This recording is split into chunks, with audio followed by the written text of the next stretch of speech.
Right at that moment, a car was slowly driving past them. One of its windows rolled down, and they saw that it was Jared. He was smiling mischievously while staring at the three of them. "Jared? Isn't that Jared in the car?" Warwick was the first person to notice that. By then, Sandy and Juliet had also seen him. Sandy was furious when she saw the expression on Jared's face. "How did that brat enter? Those security guards are useless." Could it be that he's really a resident here? It was a security guard that was driving them in. Juliet furrowed her brows in confusion. And they are driving up the mountain. Could it be their mansion is located at a higher point than yours, Sandy? Warwick's eyes were glued onto the car as he saw it travel further up toward the mountaintop. That's impossible. Jared could never afford it. I know how his family is doing financially. Sandy refused to believe what was happening before her eyes because she knew Jared's financial situation best. Could it be that the mansion was given to him by the Sullivan family? I've heard it from Mr. Sullivan that Jared had saved his life before. Juliet speculated further. That could be it. Warwick nodded. What sheer luck he's having.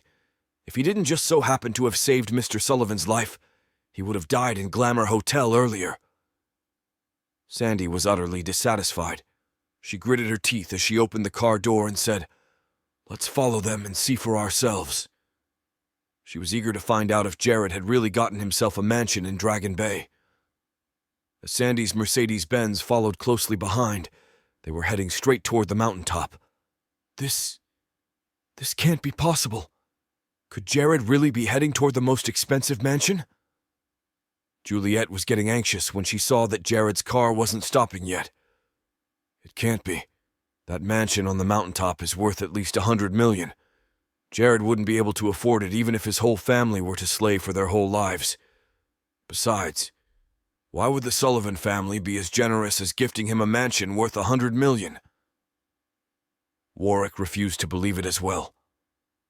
Eventually, they arrived at that mansion they had mentioned earlier. Sandy's Mercedes-Benz was stopped by one of the security guards.